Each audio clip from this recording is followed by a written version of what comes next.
Allahu Akbar, Allahu Akbar. Apa itu tarikh? Tarikh adalah ta'riful waqt. Tarikh adalah mengenal waktu. Karena setiap yang berlalu dia menjadi tarikh, dia menjadi sejarah. Apa yang sudah berlalu mestilah menjadi sejarah. Maka jemaah rahmat. Assalamualaikum warahmatullahi wabarakatuh. الحمد لله أنعمنا بنعمة الإيمان والإسلام والصلاة والسلام على سيد الأنام نبينا وحبيبنا محمد صلى الله عليه وسلم. اللهم لا علم لنا إلا ما علمتنا، اللهم علمنا ما ينفعنا وانفعنا بما علمتنا إنك أنت العزيز الحكيم. فقال جل شأنه في كتابه الكريم وهو أصدق القائلين وبهديه يهتدي المهتدون. أعوذ بالله من الشيطان الرجيم. بسم الله الرحمن الرحيم. قل سيروا في الأرض ثم انظروا كيف كان عاقبة المكذبين. الحمد لله. Allah Subhanahu wa taala yang telah menghidupkan setelah kita dimatikan. Alhamdulillahilladzi ahyana ba'dama amatana wa ilaihin nusyur. Betapa banyak orang yang tidur tidak bangun lagi. Allah masih berikan kesempatan kita untuk bertaubat dan beribadat kepadanya. Selawat dan salam kita sampaikan kepada junjungan alam baginda Rasulullah sallallahu alaihi wasallam. Hidupnya adalah teladan, ucapannya adalah zikir dan sebagai contoh dalam kehidupan kita baik secara individual ataupun sosial. Beliaulah sebagai sebagai model dalam kehidupan kita.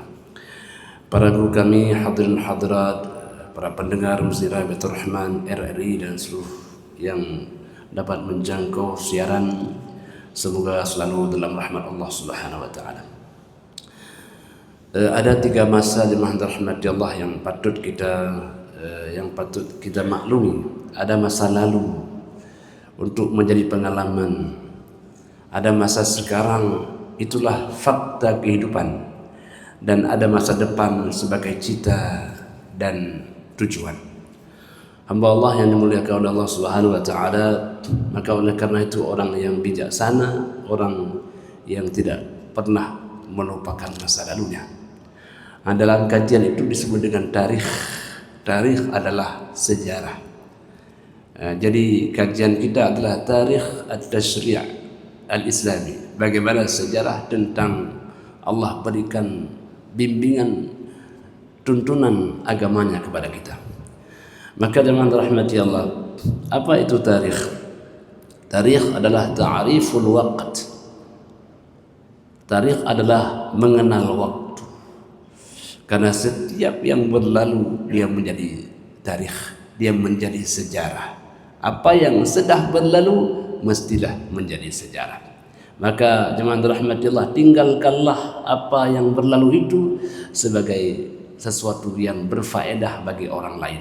Allah mengatakan, "Qul siru fil ardi thumma anzuru kaifa kana 'aqibatul mukadzibin." Katakanlah wahai Rasulullah, hendaklah kalian berjalan di atas muka bumi ini. Lihatlah orang-orang masa lalu, apa yang mereka perbuat, dampak dari kedustaan mereka. Jadi diperintahkan kita untuk melihat masa silam agar menjadi pelajaran pada masa kini dan masa yang akan datang. Yang baik kita ikuti, yang tidak baik tidak pernah kita mau mengambilnya. Maka jemaah rahmati Allah, disebut dengan ilmu tarikh. Apa ilmu tarikh? Ilmu sejarah itu apa? Adalah ilmu yang menyebut dengan peristiwa-peristiwa masa lalu dan zaman waktu itu terjadi, dan di sana adalah asar bekas dampak dalam kehidupan manusia. Kita mengenal masa Nabi Sulaiman alaihissalam. Kita tahu bagaimana masa Qarun dan seterusnya. Itu adalah sejarah yang menceritakan peri kehidupan manusia. Maka oleh karena itu jemaah rahmatillah, tarikh adalah ilmu yang menceritakan tentang tumbuh berkembangnya alam ini dari masa ke masa, kehidupan manusia dan tokoh-tokohnya, bagaimana pemikiran peradaban manusia muncul dari zaman ke zaman. Jadi jemaah rahmati Allah, setiap manusia mesti berhutang dengan masa lalunya. Kita tidak besar kalau enggak ada orang sebelum kita. Kita tidak akan ada ilmu kalau enggak ada orang yang menghantarkan kita pada hari ini. Maka orang yang arif, orang yang tidak pernah melupakan masa lalunya. Jadi oleh karena itu jemaah rahmatullah, itulah ilmu tarikh. Tarikh atau sejarah itu ada yang sifatnya umum, yang menceritakan peristiwa dan menyebutkan tokoh-tokoh manusia. Jadi setiap orang ada, setiap masa ada orangnya, dan setiap orang ada masanya. Begitulah sejarah. Dan yang rahmatullah subhanahu wa ta'ala, demikian pula al-halah al-ilmiyah, peradaban, keilmuan terus berkembang dari masa ke masa, pemikiran manusia. Jadi itulah hebatnya manusia. Manusia adalah makhluk yang dinamis. Dia tidak stagnan tapi terus berkembang, maju dan berperadaban. Jadi kalau kita lihat keindahan Masjid Raya Baitur Rahman, ini bentuk peradaban manusia yang terus berkembang sedemikian rupa, bukan hanya kebutuhan tapi juga keindahan, bukan hanya etika tapi juga estetika. Begitulah manusia. Manusia tidak hanya dia mendapatkan kebutuhan tapi juga keindahan dan kenyamanan. Orang kalau naik mobil memang kebutuhan, tapi ada AC, ada aksesoris. Kenapa demikian? Karena manusia ada kebutuhan dan juga ada kenyamanan, comfortable. Jadi jemaah rahmatullah, beda manusia dengan malaikat. Dan jemaah rahmatullah, tentu hal ini tidak dilarang oleh Allah Subhanahu wa taala. Apa buktinya? Para sejarawan telah menceritakan itu. Salah satunya adalah seorang sejarawan muslim yang bernama Ibnu Khaldun. Ibnu Khaldun adalah tokoh yang terkenal, seorang sosiolog, seorang sejarawan yang menceritakan tentang peradaban manusia. Hamba Allah disebutkan bahwa dalam kitab Muqaddimah, orang kalau di barat dan di timur mesti baca Muqaddimah Ibnu Khaldun, pengantar yang di dalamnya adalah kisah sejarah manusia, peradaban manusia. Apa sejarahnya? Kata beliau menceritakan tentang al-ulum wa asnafiyah, bagaimana ilmu dan pemetaannya. Nah, jadi Ibnu Khaldun ini luar biasa. Beliau sebut ilmu ini dan bagaimana pemetaannya dari masa ke masa. Kemudian ada ta'lim wa turuqih, pembelajaran dan metode pembelajaran itu. Jadi belajar itu tentu beda. Dulu sistemnya halaqah, kemudian menjadi klasikal, sekarang sudah online, ada daring, ada laring, itu semua pengembangan peradaban manusia. Dulu kan tidak pernah bisa bayangkan kok kita bisa melihat orang jarak jauh bisa ngomong. Dulu tidak pernah terbayangkan orang jauh di sana, tapi kita bisa melihat, masya Allah, senyum tawanya bisa kita lihat.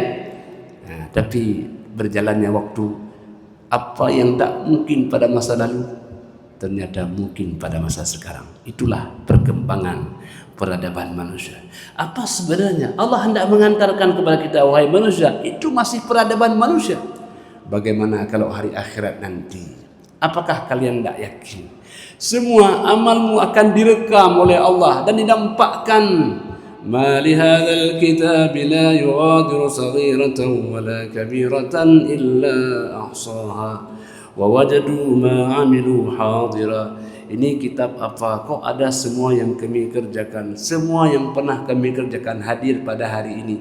Jadi jemaah rahmatullah, ini sesuatu loncatan pemahaman kita sangat mudah bagi Allah untuk mengembalikan rekaman kehidupan kita yaumil mahsyar kelak nanti. Belajar sejarah mendekatkan kita kepada pemahaman masa akhirat kelak nanti. Maka setiap sesuatu yang paling bagus kita refleksikan ke sana. Makan minum kita refleksikan ke depan, karena akhirat adalah masa depan kita. Jadi Oleh karena itu, kalau demikian, Masya Allah, semakinlah menambah keimanan kita. Semakin kita belajar sejarah, semakin menambah keimanan akan akhirat itu. Jadi orang yang beriman selalu dia membaca masa depan, orang yang visioner. Hamba Allah yang muliakan Allah Subhanahu wa taala, kata beliau, ya, ada pembelajaran, ada metodenya, dan dengan berbagai perspektifnya dan hal ihwal manusia. Kemudian juga beliau menyebutkan tentang bagaimana ilmu fikih pada awalnya berkembang terus, ada dengan berbagai mazhabnya. Lalu ada ilmu faraid yang Nabi mengatakan ta'allamul faraidah, fa innaha awwal ilmin yunza. Jadi belajarlah kamu faraid, dan itu ilmu yang pertama dicabut pada manusia. Nanti orang di penghujung zaman tak tahu lagi ilmu faraid itu, sehingga adik dengan abang berseteru gara-gara warisan. Kenapa? Karena mereka sudah jauh dengan ilmu faraid. Allah tahu persis kehidupan manusia, maka Allah beri bimbingan. Ini harta, ini cara pembagian harta. Ini harta, bagaimana kamu memperolehnya. Harta harus menghantarkan kamu kepada kebaikan dan kebahagiaan. Jangan gara-gara harta kamu menjadi saling bermusuhan. Begitulah bimbingan Allah kepada kita. Maka jemaah rahmati Allah, memang umat Nabi Muhammad sallallahu alaihi wasallam salah satu ujian yang beratnya adalah harta. Nah, jadi maka dalam surah An-Nisa ayat 7, 8, 10, 11 menceritakan tentang bagaimana pembagian harta warisan. Ini adalah bentuk yang dibimbing oleh Allah Subhanahu wa taala. Kita kembali ke kitab sejarah tadi. Banyak para ulama menulis tentang sejarah itu. Ada yang menulis namanya kitab Al-Islami Siyasi wad-Dini wal-Thaqafi wal-Ijtima'i oleh Hasan Ibrahim Hasan. Ini sejarah, ya, siasah, agama, peradaban dan sosial. Peradaban dan sosial. Jadi manusia semakin ke depan semakin butuh interaksi sosial. Makanya dilihat bagaimana hubungan sosial kita. Dulu hubungan sosial mungkin kita dengan tetangga. Sekarang sudah lewat medsos itu kita bisa berinteraksi dengan lintas kawasan. Masya Allah. Jadi perkembangan hubungan sosial yang luar biasa. Maka tebarlah kebaikan dalam hubungan sosial kita kepada orang lain. Jadi kalau dulu kita bisa hanya berceramah, menyampaikan hanya beberapa orang saja, tapi dengan YouTube orang bisa mengakses dari berbagai kawasan. Ini adalah hubungan sosial yang luar biasa. Maka tinggallah kebaikan itu dengan sarana yang ada agar orang bisa menikmatinya di masa yang akan datang. Kemudian jemaah rahmati Allah Subhanahu wa taala, jadi beliau dalam kitabnya itu ada membahas satu bab namanya bab khassan bil thaqafah, tentang peradaban manusia. Jadi manusia ini ada fikiran membentuk peradaban. Ada kebudayaan, ada peradaban. Ada produk materialnya, ada produk non materialnya. Itulah hebat manusia. Manusia yang dia hasilkan bukan hanya material, bukan hanya bentuk-bentuk, tapi dihasilkan pemikiran-pemikiran yang bisa mendorong akan kemajuan dan kehidupan manusia.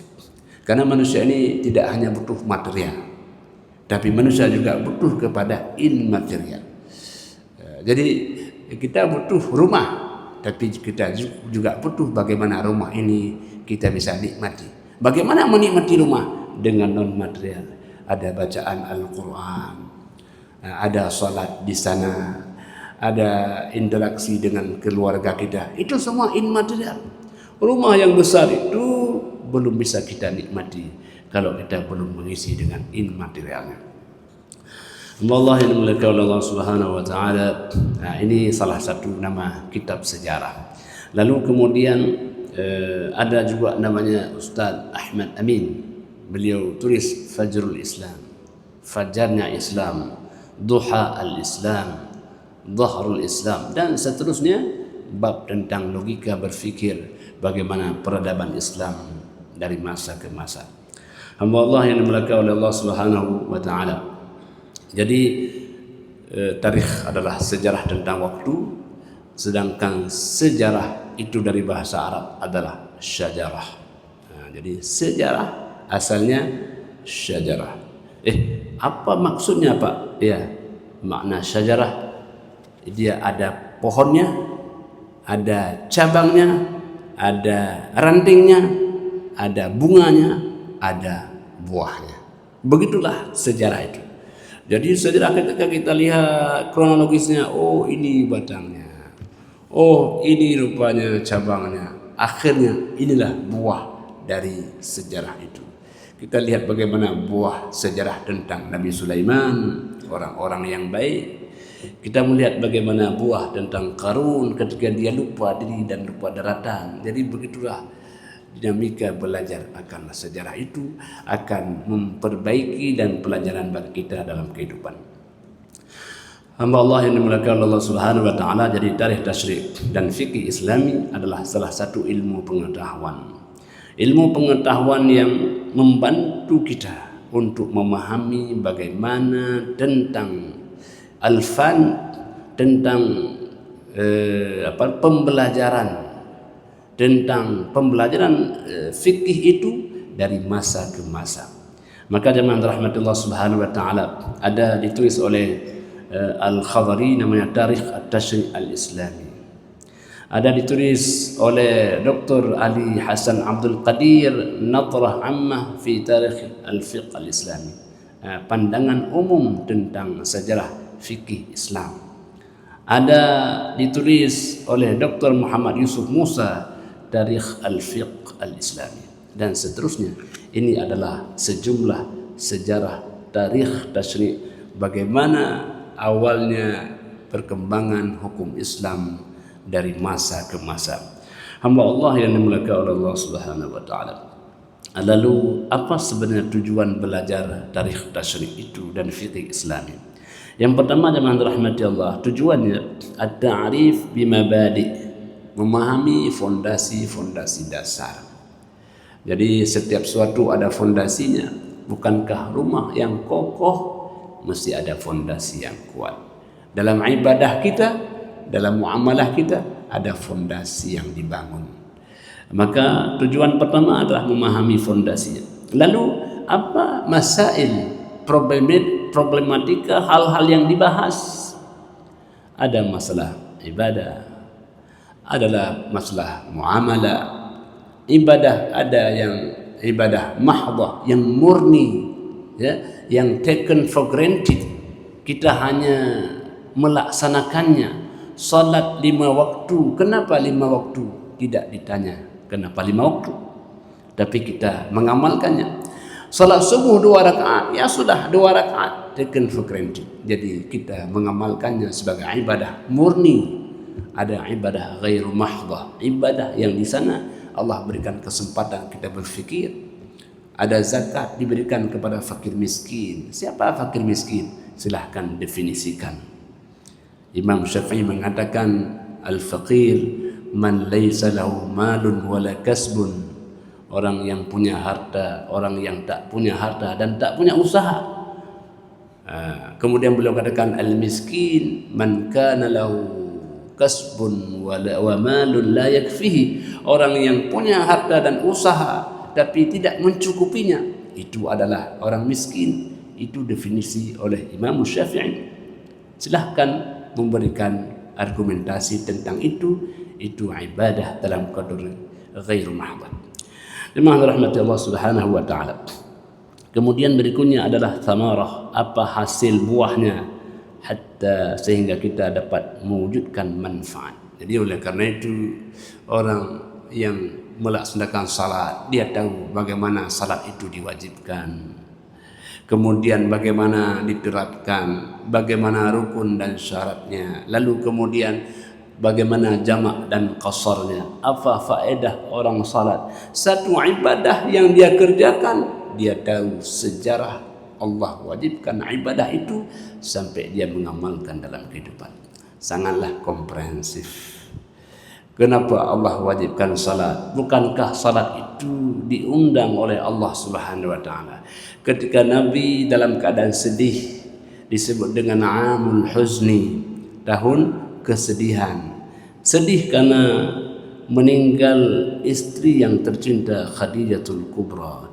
Sedih karena meninggalnya Abu Talib yang selalu mendampingi beliau dalam dakwahnya walaupun di penghujung tak beriman.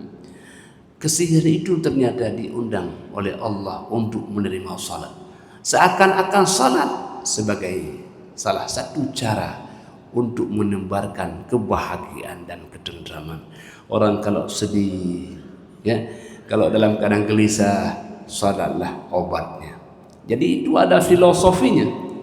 Ketika kita sudah tidak tahu bagaimana solusinya, berkomunikasilah dengan Allah Subhanahu wa taala. Karena salat adalah ruang komunikasi dengan Sang Pencipta. Ini jemaah alhamdulillah kalau orang tahu tentang tarikh tasyrik sesuatu daripada ibadah. Lalu kemudian jemaah rahmati Allah Subhanahu wa taala, maka fikih Islam itu tentu tidak hanya berbicara tentang ibadah dan muamalah, bukan hanya tentang bagaimana kita berinteraksi dengan manusia, tapi juga berbicara tentang bagaimana le syu'ab al-hayah al-insaniyah, bagaimana kehidupan manusia itu sendiri. Ada aspek akidah, keyakinannya, karena orang hidup tentu ada keyakinan, sebagaimana mati membawa keyakinan. Kemudian ada aspek ibadahnya, bahwa hidup kita ini mesti ada hubungan vertikal dengan Allah Subhanahu wa taala. Karena manusia sebagai makhluk, dia tak bisa hidup tanpa hubungan baik dengan Sang Pencipta. Orang kalau tidak baik saja dengan orang tuanya, tidak enak hidupnya. Apalagi kalau hubungan baik tidak dibangun dengan Sang Pencipta alam semesta. Maka semakin kita intensif melakukan komunikasi dengan Sang Pencipta, semakinlah kita merasakan nikmat dalam hidup ini. Bukankah orang kalau ada nikmat dia bilang alhamdulillah, at'amani wa saqani wa ja'alani minal muslimin. Segala puji bagi Allah yang telah berikan makan minum saya dan menjadikan saya sebagai orang yang muslimin, yang menyerahkan diri kepada Allah. Kenapa kalimah itu membuat makan minum kita nikmat? Karena makan minum adalah sebagai sarana saja, tapi hakikat makan minum itu adalah menghantarkan kepada ubudiyah, kepada Allah Subhanahu wa taala. Jadi oleh karena itu dia adalah jembatan, tapi hubungan dengan Allah adalah tujuan.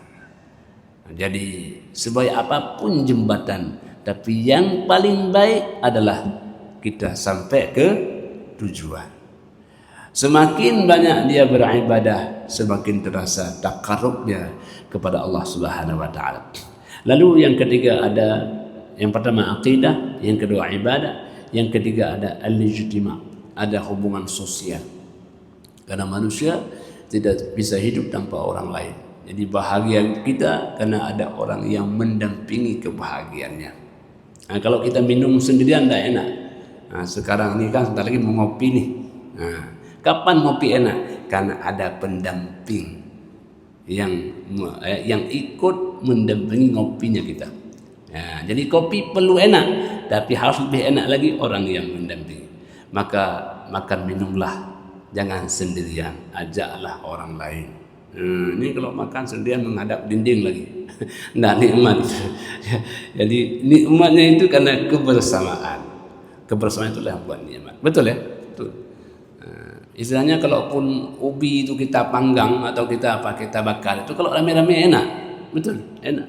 Ya, begitulah makna al-ijtima'. Kenapa? Karena manusia adalah zon politiken, dia adalah makhluk sosial. Nah, kalau kita mau panjang umur bagaimana? Perbaikan hubungan sosial kita.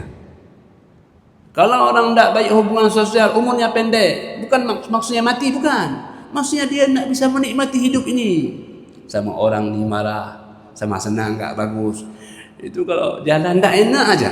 Alah, udah ketemu dia, tak enak aja. Tapi kalau kita baik dengan fulan baik, oh enaknya, ya. Maka ya, kalau kita bertemu orang diperintahkan beri salam. Fasallimu ala man ala man arafta wa man lam ta'rif fasallim, berikan salam baik kepada orang yang kenal atau pada orang yang tak kau kenal. Salam itu adalah sebagai simbol kedamaian. Jadi itulah hebatnya manusia. Kita beda dengan makhluk-makhluk yang lain. Jadi ada ijtima'. Kemudian apa? Ada al-iqtisad. Iqtisad bicara ekonomi, bicara ini ada masukan bagaimana kita harus mengeluarkan. Saya ada sekian dapat gajian, bagaimana saya berbelanja. Jadi diajarkan dalam Islam. Jangan sampai besar pasak dari tiang, akhirnya kita menderita kekurangan. Maka orang yang beriman itu dia tahu bagaimana cara berbelanja. Ini lagi ada uang habis. Nanti tanggal 15 sudah mulai sepi hidupnya kan gitu. Ini orang tak belajar al-iqtisad, belajar tentang ekonomi.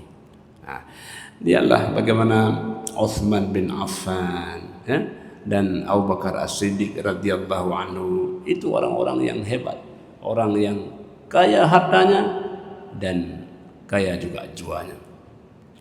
Jadi oleh karena itu belajar tentang ekonomi. Jemaah rahmati Allah Subhanahu wa taala, ada tasri'. Tasri' itu adalah ada tuntunan hukum. Bagaimana Allah melarang untuk minum khamar, ada tahapan-tahapannya. Untuk apa?